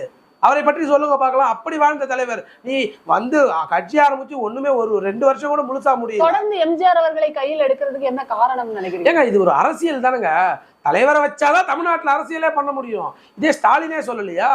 எல்லாருமே புது கட்சி ஆரம்பிச்சதுல இருந்து எல்லாமே அடுத்து நாங்க எம்ஜிஆர் ஆட்சி தான் தருவோம்னு சொல்றானே தவிர்த்து ஒரே ஒருத்தனாச்சு கருணாநிதி ஆட்சி நான் தமிழ்நாட்டுல கொடுப்பேன்னு சொல்றானா? சொல்ல முடியாது. ஏன்னா தலைவர் அப்படிப்பட்ட தலைவர். காமராஜர் ஆட்சி, எம்ஜிஆர் ஆட்சி எல்லாம் இதுதாங்க சொல்லுவாங்க. இதே காமராஜர்ன்றீங்க. காமராஜர் இவ்வளவு இழிவா எல்லா கட்சியும் பேசுறானுங்க. இதே விஜய் என்ன கண்டனம் தெரிவிச்சாரு? முக்தார் அவர்கள் பேசிட்டு இருக்காரு. முக்தார் பேசுறா என்ன கண்டனம் விஜய் தெரிவிக்கிறாரு? நீங்க தானே சொல்றீங்க காமராஜர் தாங்க எங்க கொள்கையில இருக்கிற தலைவர்ன்றாரு. என்னங்க நீங்க சொல்றீங்க? காமராஜரை பத்தி என்ன பேசுறீங்க? காமராஜருடைய பிறந்த நாள் எல்லாம் இவங்க ரசிகர் மன்றம் விமர்சையா கொண்டாடிட்டு வந்தாங்க. நூலகம் எல்லாம் போயிட்டு அங்க படிக்கின்ற குழந்தைகளுக்கு எல்லாம் பணம் கொடுத்து என்னென்னமோ பண்ணானுங்க. அப்ப காமராஜர் இழிவா பேசுற நீ என்ன வாய முடிக்கிட்டு இருக்க? தெரியாது பாவம். அவரு சாட்டர்டே சண்டே மட்டும்தான் அரசியல் பாக்குறது, மீதி 5 நாள் ஷூட்டிங்க பாக்குறது. அப்படி இருக்கிற தலைவருங்க. அவர் ஒர்க் ஃப்ரம் ஹோம்ல இருந்து ஃபர்ஸ்ட் வெளியே வாங்கினீங்க. தயவு செஞ்சு அரசியல்லாம் என்னன்னு தெரிஞ்சுங்க. ஃபர்ஸ்ட் விஜய்க்கே அரசியல் தெரியணும், அப்பதான் அவன் தொண்டனுக்கு தெரியும். விஜய்க்கே அரசியல்னா என்னன்னு தெரியாத போது அவர் தொண்டர்களுக்கு தெரியலன்றதெல்லாம் ஒரு ஆச்சரியமா நான் ஒன்றும் பார்க்கல. அவர் தலைவருக்கே அரசியல் தெரியாது, கூட இருக்க எவனுக்கும் தெரியாது. சார், காங்கிரஸ் கட்சியை சார்ந்த செல்வ பெருந்தகை அவர்களும் அதிமுக வந்து ஆட்சிக்கு வர்றதெல்லாம் சாத்தியமே இல்லை அப்படிங்கிற மாதிரி பேசுறாங்க. நம்ம அடுத்து அண்ணன் செல்வ பெருந்தகை தான் சிஎம் ஆக போறாரு. அவருக்கு மட்டும்தாங்க கரெக்டான தகுதி இருக்கு. அவர் தான் சிஎம் அடுத்து தமிழ்நாட்டுக்கு. இல்ல உன் கட்சிக்கே அடுத்து சீட்டு எத்தனை சீட்டுனே உனக்கு தெரியல. கொடுப்பாங்களா? ஆட்சியில பங்கு கேளியானா அதெல்லாம் நாங்க கிடையாதுன்னு சொல்லிட்டு வெளியே வர நீ எனக்கு அறிவாலயத்தினுடைய வாட்ச்மேன் பதவி கொடுத்தா போதும்னு இருக்கிறவரெல்லாம் செல்வ பெருந்தகை ரொம்ப விமர்சையாக இருக்கக்கூடிய காங்கிரஸ் கட்சியின் தலைவர் சார். செல்வ பெருந்தகை அறிவாலயத்தினுடைய வாட்ச்மேன் பதவி கொடுத்தாவே போதும், எனக்கு காங்கிரஸ் கட்சியினுடைய தலைவர் பதவியெல்லாம் வேணான்னு சொல்லக்கூடிய அளவுக்கு அவர் வந்துட்டாரே தவிர்த்து அவரெல்லாம் ஒரு அரசியல் கட்சி தலைவராகவே நாங்க பார்க்கல. அவர் அறிவாலயத்தினுடைய வாட்ச்மேனுக்கெல்லாம் நாங்க பதில் சொல்ல வேண்டிய அவசியம் அண்ணா திராவிட முன்னேற்ற கழகத்துல ஒரு பேச்சாளராக இருக்கிற எனக்கு அவசியம் கிடையாது. அவர் ஒரு வாட்ச்மேன். அண்ணா அறிவாலயத்துடைய தேசிய கட்சி, ஒரு பழம்பெரும் கட்சியோட மாநில தேசிய கட்சி. உங்க கட்சியில முதலமைச்சரா இருந்தவர் ஐயா காமராஜர் அவர்கள் கல்வி கண் திறந்தவர். இன்னைக்கு தமிழகத்திலே கல்வியிலே உயர்ந்திருக்கிறோம், முதல் மாநிலமாக திகழ்ந்திருக்கிறோம்னு சொன்னா அதுக்கு கல்வி கண் திறந்தவர் காமராஜர் ஐயா அவர்கள். அவரை இழிவா பேசுறான், அதுக்கு பேச துப்பு இல்ல. முன்னெல்லாம் என்ன தேசிய கட்சியினுடைய மாநில தலைவர் நீ எல்லாம்? நீ திராவிடத்தினுடைய அறிவாலயத்தினுடைய வாட்ச்மேன் தான் உனக்கு சரி. இந்த தயவு செய்து அந்த பதவி ராஜினாமா பண்ணிட்டு வாட்ச்மேனா போயிடுங்க. Blue colour shirt blue colour pant போட்டு வாட்ச்மேனா போய் உட்காந்துரு. அதான் அண்ணன் செல்வ பெருந்தகைக்கெல்லாம் சரியா இருக்கும். வாட்ச்மேனுக்கெல்லாம் பதில் சொல்ல வேண்டிய அவசியம் எனக்கு கிடையாது. சார், இறுதியா ஒரே ஒரு கேள்வி. நீங்க பாத்தீங்களான்னு தெரியல, ரோட்ல நின்று திமுகவினரும் விசிகாவினரும் சண்டை போடுறாங்க. எப்படி அந்த சுவர்ல திருமாவர்களின் பேரை நீங்க எழுதுவீங்க? அது திமுகவோட பேர் தான் எழுதணும், அது எங்க சுவர் அப்படின்னு சண்டை போடுறாங்க. அது தொடர்ந்து நடந்துதாங்க இருக்கு. திராவிட முன்னேற்ற கழகத்துல சமூக நீதி எங்கதான் இருக்குன்னு தலைவர் திருமாவளவன் அவர்கள் பேசுறாங்க. இவர் வாட்ச்மேன் 2. ஏன்னா நான் சொல்றேன் இல்ல எழுச்சி நாயகன் ஒண்ணு சொல்றேன் நானு. இதே திராவிட முன்னேற்ற கழக ஆட்சி தான் தமிழ்நாட்டில் நடக்குது. வேற ஆட்சி ஒன்றும் நடக்கல. பாஜக ஆட்சி இவங்க சொல்ற போது பிஜேபி வந்துடும், இவங்க பாதுகாப்பு இல்லை, அவங்க அந்த மாதிரி ஆட்சி தமிழ்நாட்டில் நடக்கும். இவங்க சொல்றது ஏற்ப அவங்க ஆட்சி இல்லை. தமிழ்நாட்டில் திராவிட முன்னேற்ற கழக ஆட்சி. சமூக நீதியினுடைய காவலர் ஐயா ஸ்டாலின் தான் முதலமைச்சர், வேற யாரும் கிடையாது. சமூக நீதி காவலர் தான் முதலமைச்சரா இருக்கிறாரு. அப்படி இருக்கும்போது அவருடைய கூட்டணி கட்சியில் இருக்கிறவர் அண்ணன் திருமாவளவன் அவர்கள். இவர் சமூக நீதியை காத்த தலைவர். அவர் காக்கிற தலைவர், இவர் காத்த தலைவர். இவருடைய கட்சி கொடிக்கம்பம் நடுவதற்கு துப்பில்லை. மதுரையில கட்சி கொடிக்கம்பத்தை நடுறதுக்கு பர்மிஷன் கிடையாது. இவருக்கு பிளாஸ்டிக் சேர் போட்டு உட்கார வைக்கிறான், சீட்டை உயர்த்தி கொடுக்க மாட்டான். அப்படி இருக்கின்ற இவரெல்லாம் எதை பத்தி பேசுவார் நீங்க சொல்லுங்க பார்க்கலாம். எனக்கு கூட்டணியே எனக்கு எப்பா ஸ்டாலின் நீ பணம் கொடுத்தா போதும், நீ வேற ஒண்ணுமே வேணாம் எனக்கு அப்படின்ற நிலைமை பிளாஸ்டிக் சேரும் அப்ப இந்த எலெக்ஷன்ல கேட்டிருக்காரு. கூட்டணி பேச்சுவார்த்தை நான் கேள்விப்பட்டேன். கூடுதலா சீட்டும் ஒரு 4 கம்பவுண்டர் சேரும் கொடுத்தாவே போதும்னு அண்ணன் திருமாவளவன் முடிவு பண்ணிட்டாருன்னு நான் கேள்விப்பட்டேன். ஒரு குறிப்பிட்ட தலைவர் அவர். நீங்க மக்களின் தலைவர் தான், நான் இல்லன்னு சொல்றேன். அந்த மக்களுக்காக நீங்க போராடவில்லையே. அந்த மக்களுக்காக நீங்க என்னங்க பண்ணீங்க? சமூக நீதின்றீங்களே, சமூக நீதியை காவு வாங்குகின்ற ஆட்சியாக இந்த ஆட்சி திகழும் போது நீங்க எங்க போனீங்க? இதே ஸ்டாலினுடைய அண்ணா திராவிட முன்னேற்ற கழக ஆட்சியில அண்ணன் எடப்பாடியார் முதலமைச்சராக இருந்தபோது சட்டப்பேரவையினுடைய தலைவர் அண்ணன் தனபால் பட்டியலத்தை சார்ந்தவர், அவரை சட்டையை பிடிச்சு வெளியே தள்ளி அவர் மேசை மீது ஏறி ஆட்டம் போட்டவர்களுக்கெல்லாம் கண்டனம் தெரிவிக்காத நீ எல்லாம் சமூக நீதி பத்தி பேசலாமா? தாழ்த்தப்பட்ட மக்களை பற்றி பேசலாமா? நீ ஒண்ணுமே வாய் திறக்காத ஆளியா நீ எல்லாம்? நீங்க எல்லாம் எதை பத்திங்க பேசுவீங்க? இன்னைக்கு ஒரு பகுதியில மலத்தை கலந்துடுறான், அதை பத்தியே பேச துப்பு இல்ல. பட்டியல எங்க பேசுறீங்க? அந்த கூட்டணியில இருந்து வெளியே வாங்க. நீங்க இன்ன வரைக்கும் அதுக்கு கண்டுபிடிச்சாங்களா? தீர்வு கிடைச்சிச்சா? எவன் கலந்தான்னு கண்டுபிடிச்சு முடிஞ்சா? நீ ஏன் கூட்டணியில் இருக்க? வெளியே வா. நீ எல்லாம் வெளியே விட்டு வா. அண்ணன் திருமாவளவன் வாழ்க. நான் அதிமுக இருக்க நான் சொல்றேன், அண்ணன் திருமாவளவன் வாழ்க. பாதிக்கப்பட்ட மக்களுக்காகவும் ஒடுக்கப்பட்ட மக்களுக்காகவும் குரல் கொடுக்கின்ற அண்ணன் திருமாவளவன் வாழ்கன்னு நான் சொல்லுவேன். அதிகாரத்துல இருந்தா தானே சார் நல்லது பண்ண முடியும் அப்படின்னு நினைக்கலாம். ஏங்க அதிகாரமே தேவையில்லைங்க. நீங்க முதல்ல பாதிக்கப்பட்ட மக்கள் பக்கம் நில்லுங்க, ஒடுக்கப்பட்ட மக்கள் பக்கம் நில்லுங்க. தாழ்த்தப்பட்ட மக்களை உயர்த்தப்பட்ட மக்களா மாத்தணும்னு நினைங்க. முதல்ல நீங்க உயர்ந்தப்பட்டவரா மாறினா போதாது. தாழ்த்தப்பட்ட மக்கள் அனைவருமே உயர்ந்தப்பட்ட மக்களா மாத்துவேன்னு ஆசைப்படுங்க முதல்ல. அப்படி அந்த கூட்டணியை விட்டு நீங்க வெளியே வாங்க சார். முதல்ல தூய்மை பணியாளர் அவ்வளவு பேர் போராட்டி கொண்டிருந்தாங்க, அவருடைய கூலி கேட்டு போராடினாங்க.